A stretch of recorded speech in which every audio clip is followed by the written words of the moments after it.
एक बार आप इसकी आवाज़ सुनिए, ये देखिए इतना क्रिस्पी एंड जूसी बन के रेडी होता है और फटाफट से बन भी जाता है। हेलो एवरीवन, मैं हूँ रीता। आप सबका स्वागत है रीता के रसोई में। आप सभी को मेरी तरफ से हरतालिका तीज की ढेर सारी शुभकामनाएं। तो हरतालिका तीज स्पेशल हम ये खाजा बनाए हैं। बनाना बहुत ही सिंपल है, फटाफट से बन जाता है और ये यूपी बिहार का फेमस है और ज़रूर बनता है। ऐसे तो ये शादी ब्याह में भी बनता है, लेकिन फेस्टिवल पे भी बनता है। तो आप लोग बनाए हैं कि नहीं? अगर नहीं बनाए हैं तो ये रेसिपी देख के फटाफट से बनाइएगा। चलिए बताते हैं कि कैसे बनाना है। तीज स्पेशल खाजा बनाने के लिए सबसे पहले एक बाउल लेंगे बड़ा सा, उसमें 1 कप मैदा डालेंगे। क्वांटिटी आप अपने अकॉर्डिंग मैदा का रख सकते हैं। फिर उसमें 1 चम्मच घी डाल दे रहे हैं। घी डाल के मैदे के साथ अच्छे से मोयम देंगे। अगर आपके पास घी नहीं है तो आप कोई भी रिफाइन ऑयल ले सकते हैं, ठीक है। तो अच्छे से जब हम मोयम दे देंगे तब थोड़ा थोड़ा पानी डाल के और इसको हम अच्छे से गूँथ लेंगे। जैसे हम रोटी चपाती के लिए आटा लगाते हैं वैसा ही लगा के हमको रेडी कर लेना है। तो पानी थोड़ा थोड़ा डालना है, एक बार में ज़्यादा डालेंगे तो ये गीला हो जाएगा, ठीक है। तो इस तरीके से देखिए थोड़ा थोड़ा पानी डालते हुए हम मैदे को अच्छे से गूँथ लिए हैं। अब क्या करेंगे ना, इसको इस तरह रख देंगे ढक के 15 से 20 मिनट के लिए रेस्ट पे। तो जब तक ये रेस्ट पे है तब तक हम आगे की तैयारी कर लेते हैं। यहाँ पे हम एक कटोरी लेंगे और उसमें थोड़ा सा मैदा डालेंगे। 2 से 3 चम्मच के राउंड डाल देंगे मैदा। और मैदा डालने के बाद इसमें घी डालेंगे और घी 5 से 6 चम्मच लगेगा। तो यहाँ पे पहले मैं 3-4 चम्मच घी डाल के अच्छे से मिक्स कर रही हूँ। तो हमको और ज़रूरत लगेगी तो हम आगे और लेंगे। तो ये इतने में हुआ नहीं तो हम थोड़ा सा घी और डाल दिए और इसका अच्छा सा इस तरीके से गाढ़ा घोल बना के रेडी कर लिए हैं। ये देखिए, तो इस तरीके से अच्छे से मिला देना है। इसमें गुठलियाँ नहीं होनी चाहिए। आपको मैं दिखा रही हूँ, ये देखिए बहुत अच्छे से बन के रेडी हो गया। अब उसको रखेंगे साइड में। चलते हैं चाशनी बना लेते हैं। तो एक पैन रखें और पैन में डाल दिए 1 गिलास पानी और 1 कप चीनी डाल दिए हैं और इसको अच्छे से गर्म होने देते हैं। चाशनी हमको कोई तार वाली नहीं चाहिए, बस जैसे हम गुलाब जामुन के लिए बनाते हैं ना वैसा ही चाहिए। तो इस थोड़ा सा गर्म हो गया, चीनी अच्छे से मेल्ट हो गई। तो इसमें एक उबाल आने देते हैं। अब ये देखिए बहुत अच्छे से इसमें उबाल आ गया है। मैं कोई इलायची पाउडर वगैरह नहीं डाल रही हूँ, आप चाहे तो डाल सकते हैं, ठीक है। तो इसको हम लो फ्लेम पे कर देंगे, थोड़ा पकने देंगे, तब तक हम आगे की तैयारी कर लेते हैं। तो ये देखिए हमारा रेस्ट 20 मिनट से 25 मिनट हो गया, मैदा रेस्ट कर लिया है ये। आप देखिए मैदा है ना तो चिपकता है थोड़ा हाथ में, तो आप चाहे तो हाथ में तेल लगा लीजिए। तो इस तरीके से वो चिपकेगा नहीं। जब हाथ में तेल लगा लेंगे तब इसकी हम छोटी छोटी 3 लोइयाँ काट ले रहे हैं। आप जितना मैदा लेंगे उसके अकॉर्डिंग ये लोई बनेगी, ठीक है। तो हम 1 कप लिए थे तो 3 लोई बनेगी, मतलब 3 रोटी जितना बन जाएगी। अब इसका पेड़ा बना लिए हैं। इस तरीके से अब पेड़ा बना के चलते हैं इसके आगे के प्रोसेस में। यहाँ पे हम चौका बेलन लेंगे और एक पेड़ा लेंगे और इसको सूखे आटे की डस्टिंग करेंगे और इस तरीके से एक रोटी बेल लेंगे। जैसे हम नॉर्मल रोटी बेलते हैं वैसा ही पतली रोटी, और जितना बड़ा कर सकते हैं आप कर लीजिए, बेल के रेडी कर लेंगे। अगर आप बीच बीच में ज़रूरत पड़ रही है तो सूखे आटे की डस्टिंग आप कर सकते हैं, ठीक है। तो यहाँ पे देख सकते हैं हम बेल रहे हैं और हाथ से उठा के पलट दे रहे हैं। ऐसे क्या होगा ना, ये चिपकेगा नहीं। अगर ऐसे आप बेलते चले जाएंगे तो वो चिपक जाएगा। तो एक बार बीच में उठाना ज़रूरी है, ठीक है। तो यहाँ पे देखिए हम अच्छे से बेल लिए हैं और एकदम नॉर्मल रोटी के साइज़ से थोड़ा सा बड़ा हुआ है। और यहाँ मेरा थोड़ा सा फट गया है, तो इसमें फट जाए तो घबराने वाली बात नहीं है। अब रोटी के एक साइड में हम सूखे आटे की डस्टिंग कर दिए हैं ताकि हम जब थाली में रखेंगे तो ये बिल्कुल भी चिपकेगा नहीं।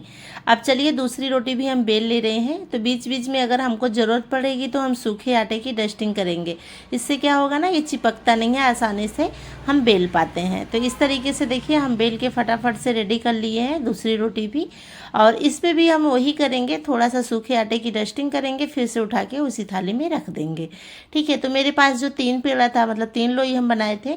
आप इस मतलब 5-6 का भी लेयर दे सकते हैं, 5-6 रोटियों का। तो यहाँ तीसरी रोटी भी मैं बेल ली हूँ। उसके बाद ये जो हम आटे और घी का घोल बनाए थे इसको हम लगा देंगे। तो मैं हाथ से कंफर्टेबल हूँ, आप ब्रश से भी लगा सकते हैं।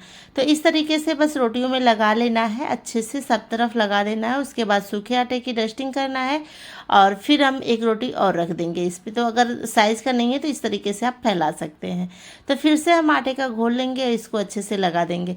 ये लगाने से क्या होगा, इसका हर एक लेयर अलग अलग खुल जाएगा। बाद में मैं आप लोगों को दिखाऊंगी। तो ये तीसरी रोटी है जो थोड़ी सी फट सी गई थी, पर मैं आपको बोली थी घबराने वाली बात नहीं है। तो ये देखिए आराम से ये चिपक गया, कोई दिक्कत नहीं हुई, ठीक है। तो इस तरीके से ये आटे का घोल लगाइए, अप्लाई करिए फिर से और इसको अब हमें फोल्ड कर लेना। जब अच्छे से ये अप्लाई हो जाएगा, सूखे आटे की डस्टिंग हो जाएगी, तब हम इसको फोल्ड करेंगे। तो ये देखिए इस तरीके से आराम आराम से करिएगा, क्योंकि नीचे वाली रोटी बहुत पतली थी तो हल्की सी चिपक रही थी। तो आराम आराम से आप करेंगे तो आसानी से ये हो जाएगा। तो यहाँ पे देखिए बहुत ही आसानी से हम कर ले रहे हैं। ये अंगूठे से ऐसे प्रेस करते हुए उसको थोड़ा सा आगे की तरफ ले जाएंगे तो ये आराम से हो जाएगा। तो यहाँ पे देखिए हम अच्छे से निकाल लिए हैं और इसको इस तरीके से राउंड राउंड इस तरह घुमा देंगे तो ये एकदम गोल शेप में आ जाएगा। अब क्या करेंगे, एक चाकू लेंगे और इसको कट कर लेंगे। तो ये देखिए इतना मोटा मोटा मैं कट कर ले रही हूँ। और ये खाजा किस किस को पसंद है ज़रूर बताइएगा। बचपन में हर कोई खाया होगा अगर यूपी बिहार से है। ये देखिए लेयर कितना अच्छा खुल के आ रहा है।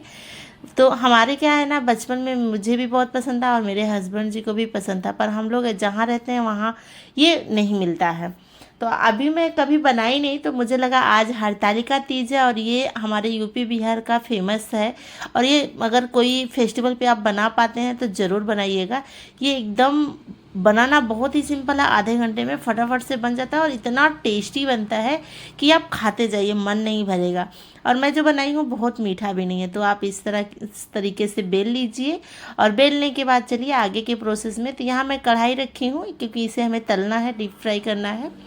तो मैं सरसों का तेल ले रही हूँ। आप जो भी रिफाइन ऑयल वगैरह में तलते हैं तल लीजिएगा।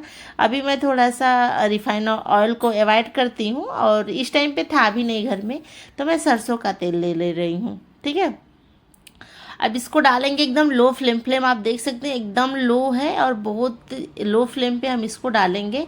और डालने के बाद इसको इस तरीके से हल्के से बुलबुले आने देंगे।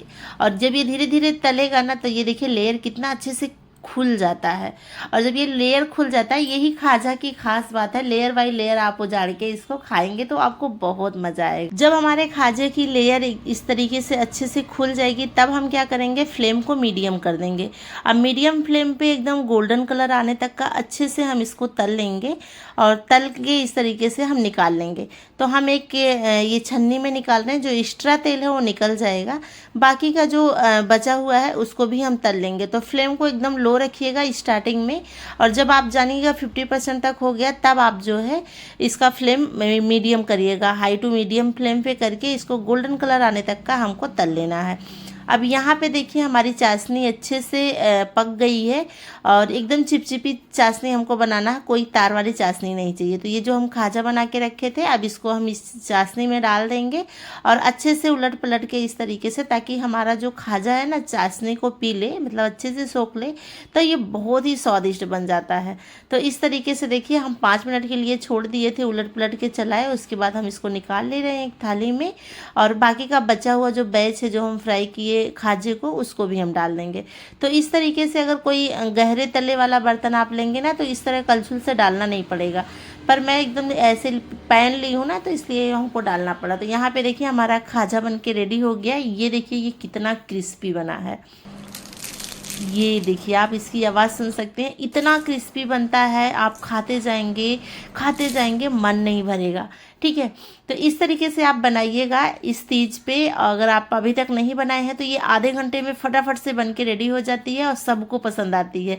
ये होली दिवाली पे भी आप बना सकते हैं, ऐसे स्नैक्स खाना चाहते हैं तो भी बना सकते हैं। यहाँ मेरी बेटी खा के एकदम झूम उठी, उसको इतना पसंद आया कि वो फिर से लेके बैठ गई कि मम्मा मैं खा लूँ क्या, जितना मेरा मन कर रहा है। मैं बोली खा लो, बनाई हूँ।